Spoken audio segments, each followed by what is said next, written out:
السلام علیکم ورحمۃ اللہ وبرکاتہ۔ بسم اللہ الرحمن الرحیم، الحمد للہ رب العالمین، الصلاۃ والسلام علی سید الانبیاء والمرسلین محمد وعلی آلہ واصحابہ اجمعین، اما بعد۔ اللہ تبارک و تعالی نے قرآن نازل فرمایا اپنے حبیب حضرت محمد صلی اللہ علیہ وسلم پر۔ اللہ تعالیٰ فرماتے ہیں شہر رمضان الذی انزل فیہ القرآن، رمضان کا مہینہ وہ مہینہ ہے جس میں قرآن نازل کیا گیا۔ قرآن جب نازل ہونا شروع ہوا تھا اس وقت ہمارے نبی حضرت محمد صلی اللہ علیہ وسلم کی عمر 40 سال تھی۔ جو شروع میں جو آیتیں نازل ہوئی وہ سورہ علق کی آیتیں اقرأ بسم ربک الذی خلق سے شروع ہو کر 5 آیتیں نازل ہوئی تھی، اور 23 سال کی لمبی مدت میں پورا قرآن تھوڑا تھوڑا نازل ہوتا رہا، یہاں تک کہ اس کی آخری آیتیں جب نازل ہوئی اس وقت ہمارے نبی صلی اللہ علیہ وسلم کی عمر 63 سال تھی، 63 ایئرس تھی۔ تو ان 23 سالوں میں یہ قرآن نازل ہوا۔ اللہ کے نبی صلی اللہ علیہ وسلم پر جن لوگوں نے ایمان لایا، جو صحابہ ایمان لائے تھے، انہوں نے اللہ کے نبی صلی اللہ علیہ وسلم کی بات کو سچا مان کر اس کلام کو اللہ کا کلام مانا تھا۔ اور ہم بھی اس بات پر ایمان رکھتے ہیں، یقین رکھتے ہیں کہ یہ جو قرآن ہے وہ اللہ تبارک و تعالیٰ کا کلام ہے، اللہ تبارک و تعالیٰ کی کتاب ہے۔ لیکن بہت ساری باتیں اور بہت ساری چیزیں ایسی ہیں جو ہمارے اس یقین کو اور مضبوط کرتی ہے، جو ہمارے اس ایمان کے لیے پروفس ہے کہ یہ قرآن اللہ کی کتاب ہے۔ اگر ہم ذرا ایک سینیریو سوچیں، آج سے 1400 سال پہلے ایک آدمی ہے، وہ لوگوں کے درمیان رہتا ہے، اور ایک دن وہ لوگوں کے سامنے آ کر کچھ باتیں پیش کر کے کہتا ہے کہ یہ اللہ کی کتاب ہے اور یہ اللہ کی باتیں ہیں۔ تو اس وقت جو صحابہ نے اللہ کے نبی صلی اللہ علیہ وسلم کی اس بات کو سچا مانا تھا، اس بات پر یقین کیا تھا، انہوں نے خالص اللہ کے نبی صلی اللہ علیہ وسلم پر بھروسہ کرتے ہوئے، اللہ کے نبی صلی اللہ علیہ وسلم پر ایمان لاتے ہوئے اس کلام کو ایکسیپٹ کیا تھا کہ یہ اللہ کی کتاب ہے، یہ اللہ کی باتیں ہیں۔ کیونکہ اللہ کے نبی صلی اللہ علیہ وسلم ان کے درمیان اپنے کیریکٹر سے، اپنے اخلاق سے، اپنے بیہیویئر سے، اور اپنی جو زندگی انہوں نے لوگوں کے سامنے پیش کی تھی، اس سے یہ بات کو ثابت کر دیا تھا کہ وہ جھوٹ نہیں بولتے۔ جو شخص 40 سال تک کسی کے بارے میں کوئی جھوٹ نہ بولے، وہ اللہ کے بارے میں کیسے جھوٹ بول سکتا ہے؟ لوگوں نے، صحابہ نے اللہ کے نبی صلی اللہ علیہ وسلم پر ایمان لایا، اور انہوں نے اس بات کو تسلیم کیا کہ حضرت محمد صلی اللہ علیہ وسلم جو پیش کر رہے ہیں، جو باتیں پیش کر رہے ہیں، وہ اللہ کا کلام ہے، اللہ کی کتاب ہے۔ اس کے بعد چیلنج کرنے والوں نے بہت ساری باتیں کہی اللہ کے نبی صلی اللہ علیہ وسلم کے بارے میں کہ یہ اللہ کی کتاب نہیں ہے، یہ اللہ کا کلام نہیں ہے، یہ حضرت محمد صلی اللہ علیہ وسلم اپنی طرف سے لا رہے ہیں۔ تو اس کے لیے اس زمانے میں بھی اللہ تعالیٰ نے کچھ باتیں ان کے سامنے رکھی تھی، جس سے یہ بات کلیئر ہو جاتی تھی کہ یہ کسی انسان کی بولی ہوئی باتیں نہیں ہیں، بلکہ یہ رب العالمین کی طرف سے نازل ہوئی کتاب ہے۔ جب اللہ کے نبی صلی اللہ علیہ وسلم نے قرآن کو پیش کیا تھا تو کچھ باتیں ایسی ہیں، پاسبلٹیز جو ہو سکتی تھی۔ مثال کے طور پر ایک یہ کہ یہ ایک انوینشن ہو، اپنی طرف سے بنائی ہوئی باتیں ہوں۔ تو اس کے جواب میں یہ تھا کہ اللہ کے نبی صلی اللہ علیہ وسلم امین اور صادق مشہور تھے، سچے تھے، امانت دار تھے۔ انہوں نے کبھی کسی کو دھوکہ نہیں دیا، کبھی کسی سے جھوٹ بات نہیں کہی۔ تو ایسا شخص کیوں کر ایسا شخص کسی اللہ تعالیٰ کے بارے میں جھوٹ بولے گا کہ یہ اللہ کی کتاب ہے۔ دوسری بات کہ یہ قرآن کے ذریعے اللہ کے نبی صلی اللہ علیہ وسلم نے کبھی دنیا کے فائدے اٹھانے کی کوشش نہیں کی، حالانکہ کفار نے ان کے سامنے بہت ساری چیزیں پیش کی تھی، جیسے ان سے کہا تھا کہ اگر تم چاہو تو تمہارے لیے سارے دولت لا کر ہم دے دیں، اگر تم چاہو تو ہم تمہیں اپنا سردار مان لیں۔ ایسے بہت ساری چیزیں اللہ کے نبی کے سامنے پیش کی تھی، لیکن اللہ کے نبی نے ان سب چیزوں کو ریجیکٹ کر دیا تھا کہ مجھے یہ سب نہیں چاہیے۔ تو اگر کوئی آدمی جھوٹ بول رہا ہے تو اس کو کوئی نہ کوئی فائدے کے مد نظر کوئی نہ کوئی فائدہ سوچ کر وہ جھوٹ بول رہا ہوگا۔ تو یہ باتیں کلیئر کرتی ہے کہ اللہ کے نبی صلی اللہ علیہ وسلم نے اپنی طرف سے اس کتاب کو گھڑا نہیں ہے۔ دوسری جو بات ہے وہ یہ کہ اللہ کے نبی صلی اللہ علیہ وسلم نے قرآن کو کہیں سے کاپی کیا ہو، جبکہ یہ بات مشہور ہے اور یہ سب کو معلوم ہے کہ اللہ کے نبی صلی اللہ علیہ وسلم امی تھے، وہ لکھنا پڑھنا نہیں جانتے تھے۔ یہاں تک کہ جس ماحول میں جس شہر میں اللہ کے نبی صلی اللہ علیہ وسلم کی پرورش ہوئی تھی، وہاں بھی ایسا کوئی اسکولنگ سسٹم نہیں تھا، بلکہ جب اسلام شروع ہوا، جب اللہ کے نبی صلی اللہ علیہ وسلم کی 40 سال کی عمر تھی اور قرآن نازل ہونا شروع ہوا تھا، اس وقت روایتوں کے مطابق صرف 15 سے 20 لوگوں کو شاید لکھنا پڑھنا آتا تھا، بس پورے مکہ میں۔ مکہ والے بزنس کرتے تھے، حساب کتاب میتھمیٹکس معلوم تھا، لیکن لکھنا پڑھنا ان کو نہیں آتا تھا۔ صرف 15 سے 20 لوگوں کو لکھنا پڑھنا آتا تھا۔ اور اس میں جو واقعات ہیں جو انجیل اور تورات سے ملتی جلتی ہے، اس میں بھی اگر کاپی ہوتی تو میٹرز بالکل سیم ہوتے، حالانکہ واقعات میں جو کریکشن تھے وہ قرآن میں کی گئی، جو تورات اور انجیل میں جو اس وقت موجود تھی، اس میں جو تحریف کرنے کی وجہ سے، ملاوٹ کرنے کی وجہ سے قصوں میں جو غلطیاں آ گئی تھی، سٹوریز میں جو غلطیاں تھی، قرآن میں اللہ تعالیٰ نے اس کے اندر کریکشن کیا ہے۔ تو اگر کاپی ہوتی تو یہ بات ممکن نہیں تھی۔ تیسری جو پاسبلٹی ہے وہ یہ ہے کہ اللہ کے نبی صلی اللہ علیہ وسلم کو ڈیلیوژن ہوا ہو۔ ڈیلیوژن یعنی حقیقت میں کوئی بات نہیں پیش آ رہی ہے، لیکن آدمی کے ذہن کے اندر یہ امیجنیشن ہو رہا ہے کہ یہ باتیں ایسی ہو رہی ہے، کہ اس کا مطلب یہ نعوذ باللہ یہ ہے کہ حقیقت میں کوئی وحی نازل نہیں ہو رہی تھی، بس اللہ کے نبی صلی اللہ علیہ وسلم کا ایسا لگ رہا تھا کہ کوئی فرشتہ آ رہا ہے ان کے پاس اور ان کو باتیں بتا رہے ہیں۔ تو اس کا نتیجہ اگر کوئی ڈیلیوژن ہوتا تو قرآن کے اندر انکنسسٹنسی ہوتی، مطلب کبھی کوئی بات کہی گئی، کبھی دوسری بات کہی جا رہی ہے، کبھی ایک بات ہو گئی، کبھی اس کے خلاف، اس کے الٹی کوئی بات بتائی جا رہی ہے، یا اس کے اندر کنفیوژن مطلب پڑھنے والے کو کنفیوژن ہو رہا ہے کہ کیا چیز بتائی جا رہی ہے۔ یہ ہونا چاہیے تھا، لیکن ہم جب قرآن کا جائزہ لیتے ہیں، قرآن کو انالائز کرتے ہیں، تو قرآن کے اندر چیزیں بالکل ترتیب سے رکھی گئی ہے، اسٹرکچرلی کوہرنٹ ہے قرآن میں جو مفہوم ہے اور جو اس کا فلو ہے وہ بالکل صحیح لیول میں جا رہا ہے۔ اگر یہ ڈیلیوژن ہوتا تو یہ ناممکن بات تھی ایسا ہونا۔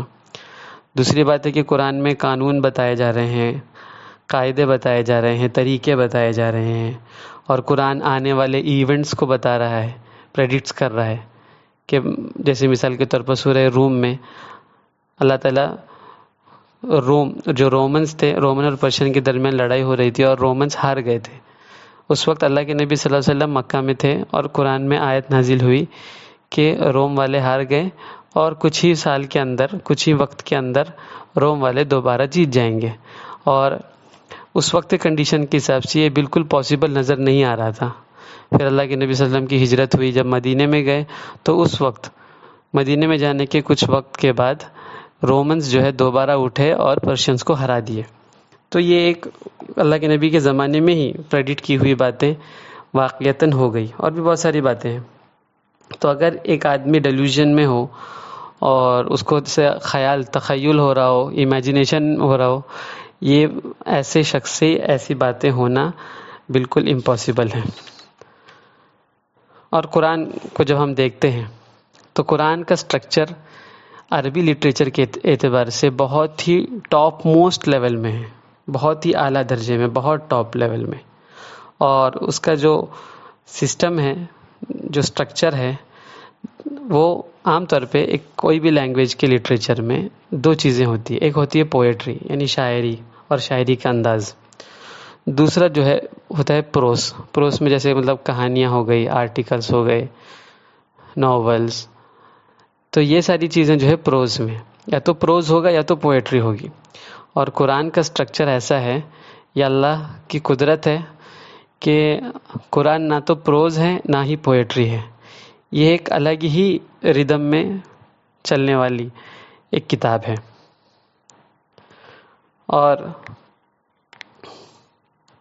قرآن کا سٹرکچر بالکل پرفیکٹ بیلنس میں ہے کہ عربی جو جانتے ہیں، جو عربی لٹریچر کو سمجھتے ہیں، ان کو معلوم ہے کہ یہ بہت ہی عمدہ لیول کی عربی ہے، بہت ہی عمدہ لیول کا لینگویج ہے. اسی لیے اللہ تعالیٰ نے قرآن میں جو لوگ انکار کر رہے تھے قرآن کا اس بات پہ کہ یہ اللہ کی کتاب نہیں ہے، ان سے چیلنج تھا. آج 1400 سال گزر چکے ہیں، تقریباً 1450 سال ہو گئے. آج بھی یہ چیلنج ایسے ہی باقی ہے. وہ چیلنج یہ ہے کہ اگر تمہیں شک ہے، ان کنتم فی ریب مما نزلنا علی عبدنا فأتوا بسورۃ من مثلہ، اگر تمہیں اس بات پہ ڈاؤٹ ہے کہ ہم نے جو اپنے بندے پہ نازل کیا ہے وہ ہماری طرف سے نہیں ہے، تو اس جیسی کوئی اور سورہ، جیسے قرآن میں 114 سورتیں ہیں، اس طرح کوئی اور سورت لے کر آؤ، ایک آیت لے کر آ جاؤ اس جیسی، اس لیول کی عربی لے کر آؤ. لیکن آج تک 1450 سال ہو گئے، آج تک کوئی ایک سورہ بھی نہیں لا پایا. لانے کی کوشش کی گئی لیکن اس کا عربی لیول اتنا اوپر نہیں ہو پایا. وہ ایک مذاق بن کے رہ گئے ان کی کوششیں. اور ایک بات یہ ہے کہ قرآن میں اللہ تعالیٰ نے ایسی باتیں پیش کی ہے جو بعد میں سائنٹیفکلی پروو ہوئی ہے. مثال کے طور پر theory of expansion of universe. ایک سائنٹسٹ تھے، ان کا نام تھا ہبل، جن کے نام سے ایک بہت بڑا ٹیلیسکوپ ہے آج دنیا میں، بلکہ وہ ٹیلیسکوپ اسپیس میں ہے. وہ ڈیپ اسپیس کے اندر تک اس کی پہنچ ہے. وہ اصل میں جو ہبل نام کے جو سائنٹسٹ تھے، ان کی ایک تھیوری ہے ایکسپینشن آف یونیورس. اس میں وہ یہ بتا رہے ہیں کہ یہ یونیورس جو ہے وہ پھیلتا جا رہا ہے. اور قرآن میں اللہ تبارک و تعالیٰ نے اس تھیوری کے بننے سے تقریباً 1300 سال پہلے قرآن میں اللہ تعالیٰ نے فرمایا کہ ہم نے آسمانوں کو بنایا اور ہم اسے ایکسپینڈ کر رہے ہیں. وَإِنَّا لَهُ لَمُوسِعُونَ، ہم یونیورس آسمان کو ایکسپینڈ کر رہے ہیں. اور دوسرا جو ایک سائنٹیفک فیکٹ ہے جو بعد میں ثابت ہوئی، وہ پیٹ کے اندر بننے والے بچے کے سٹیجز کے بارے میں ہے، جس کو ایمبریولوجی کہتے ہیں، اس سے ریلیٹڈ جو باتیں. تو قرآن جو ہے وقت سے پہلے اپنے اندر کچھ سائنٹیفک باتیں بھی بتائی ہیں جو بعد میں تھیوری اور فیکٹس بنی ہیں لوگوں کے سامنے ریسرچ کے ذریعے. حالانکہ قرآن ایک سائنس کی کتاب نہیں ہے، لیکن قرآن میں اللہ تعالیٰ نے اپنی قدرت کو بیان کیا ہے. دوسری، اللہ تعالیٰ فرماتے ہیں اِنَّا نَحْنُ نَزَّلْنَا الذِّكْرَ وَإِنَّا لَهُ لَحَافِظُونَ، کہ ہم نے قرآن کو نازل فرمایا اور ہم اس کی حفاظت کریں گے. اور قرآن کی جس طرح حفاظت ہو رہی ہے، یہ بھی ایک پروف ہے کہ یہ ایک عام کتاب نہیں ہے، بلکہ یہ ایک وحی ہے، ایک ریولیشن ہے، اللہ کی طرف سے نازل کی گئی ہے. مثال کے طور پر قرآن جیسی بڑی کتاب یہ کروڑوں لوگوں کے دلوں میں ہے. اس کے کروڑوں حافظ ہیں جنہوں نے پورے قرآن کو as it is by heart کیا ہوا ہے. یہ قرآن کے اللہ کی طرف سے ہونے کی ایک بہت بڑی دلیل ہے. چھوٹی سی چھوٹی کتاب بھی ورڈ ٹو ورڈ یاد کرنا بہت مشکل ہے، لیکن قرآن کو اللہ نے یاد کرنے کے لیے آسان کر دیا. اگر دنیا میں جتنے بھی بکس ہیں قرآن کی لکھی ہوئے مینوسکرپٹس ہیں، اگر ان کو ختم کر دیا جائے تب بھی قرآن ختم نہیں ہوگا، کیونکہ قرآن کروڑوں انسانوں کے دلوں میں آج بھی موجود ہے. اور اب بھی لوگ جو ہے اسے یاد کر رہے ہیں اور اس کو اپنے دلوں میں اپنے سینوں میں محفوظ کر رہے ہیں۔ اور دوسری اسی سے ریلیٹڈ ہے جس میں قرآن کی حفاظت ہو رہی ہے کہ قرآن جہاں بھی ہے، چاہے امریکہ میں چلے جائیں یا آسٹریلیا، جاپان، رشیا، یوروپ، افریقہ، جہاں بھی جائیں ہم قرآن اٹھائیں گے تو قرآن کے الفاظ سیم ہی ملتے ہیں ہمیں، کہیں بھی کوئی قرآن کے الفاظ میں چینجز نہیں ہیں، کوئی تبدیلی نہیں ہے۔ اور قرآن کے جتنے بھی ورژن ہیں، جتنے بھی پرنٹ ہو رہے ہیں، جہاں بھی پبلشرز پرنٹ کر رہے ہیں قرآن کو، اگر ان سب کو ایک جگہ رکھیں تو پورا کا پورا قرآن سیم ہی ہے، اس میں کوئی چینجز نہیں ہے اور 1450 سال سے سیم ہی ہے، اس کے اندر کوئی بھی تبدیلی نہیں آئی ہے۔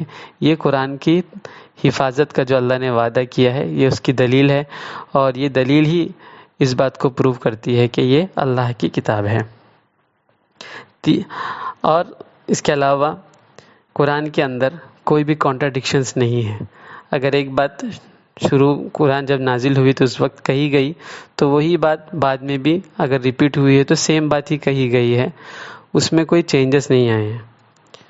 جیسے اس کی تھیولوجی میں اللہ تعالیٰ کے بارے میں کیا یقین رکھنا ہے، آخرت کے بارے میں کیسا یقین ہے، فرشتوں کے بارے میں، کتابوں کے بارے میں، رسولوں کے بارے میں، تقدیر کے بارے میں، جس چیز کے بارے میں بھی جو یقین رکھنے کے معاملات ہیں اس میں کبھی بھی کوئی کانٹراڈکشن آیا ہی نہیں ہے۔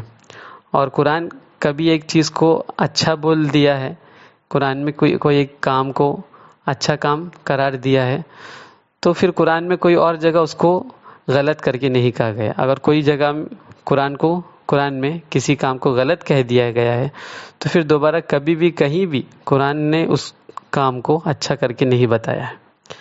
تو یہ قرآن کے اندر جو کنسسٹنسی ہے، یہ ساری چیزیں اس بات کو پروو کرتی ہے کہ قرآن اللہ تبارک و تعالیٰ کی کتاب ہے اور یہ کسی انسان کے بنانے سے بننے والی چیز نہیں ہے۔ اللہ کے نبی صلی اللہ علیہ وسلم نے ہم سے یہی کہا ہے کہ یہ اللہ کی طرف سے نازل ہوئی ہے، اور قرآن بھی یہی کہتا ہے کہ تنزیل من رب العالمین، یہ رب العالمین کی طرف سے نازل کی گئی ہوئی کتاب ہے۔ تو ابھی تک جتنی باتیں بتائی گئی اس کا یہی نتیجہ نکلتا ہے کہ قرآن کسی انسان نے نہیں گڑھی، یہ سارے جہاں کے پروردگار، کریٹر، سسٹینر اللہ کی طرف سے نازل کی گئی ہے۔ اور گزشتہ ویڈیو میں جو ہم اللہ تبارک و تعالیٰ کے کریٹر ہونے اور سسٹینر ہونے، پورے عالم کے کریٹر اور سسٹینر کا ایک ہونا، اس بارے میں ہم نے بات کی تھی۔ اس وقت ہم نے یہ بات بھی کہی تھی کہ وہ کریٹر اور سسٹینر ایک ہے اور وہ ایک اللہ تبارک و تعالیٰ ہے۔ تو جب ہم آج کے ٹاپک کے مطابق جب ہم سمجھ گئے ہیں کہ قرآن اس کریٹر اور سسٹینر کی طرف سے نازل کی ہوئی کتاب ہے، تو یہ قرآن ہمیں بتا رہا ہے کہ اللہ تبارک و تعالیٰ ہی ہیں جو کریٹر اور سسٹینر ہیں۔ کریٹر اور سسٹینر کے بارے میں جتنے بھی نالج کے سورسز ہیں جہاں سے ہم یہ معلوم کر سکتے ہیں، جیسے ادر اسکرپچرز ہوں، دوسری کتابیں ہوں یا کوئی اور سورس آف نالج ہو، ان سب میں سب سے اسٹرانگ اور سب سے مضبوط کڑی والی مضبوط چین آف نریشن کے ساتھ قرآن ہمارے سامنے آتا ہے، اور قرآن سے زیادہ مضبوط کوئی سورس آف نالج ہمیں نہیں ملتا جو کریٹر اور سسٹینر کو ایکسپلین کرتا ہو۔ اور قرآن کریٹر اور سسٹینر کو جب ایکسپلین کرتا ہے تو وہ اس کریٹر اور سسٹینر کو کہتا ہے کہ وہ اللہ ہے، جو رب العالمین ہے، جو سارے جہاں کے بنانے والے اور سارے جہاں کو پالنے والے ہیں۔ اللہ تبارک و تعالی ہمیں قرآن پر اپنے ایمان کو اور مضبوط کرنے کی توفیق عطا فرمائے، ہمارا تعلق قرآن کے ساتھ اور مضبوط بنانے کی توفیق عطا فرمائے، اور ہم اللہ کی بندگی کے ساتھ زندگی بسر کر سکیں، اور موت جب آئے تو اللہ کی بندگی کے ساتھ آئے۔ اللہ اس کی ہمیں توفیق عطا فرمائے۔ وآخر دعوانا ان الحمد للہ رب العالمین۔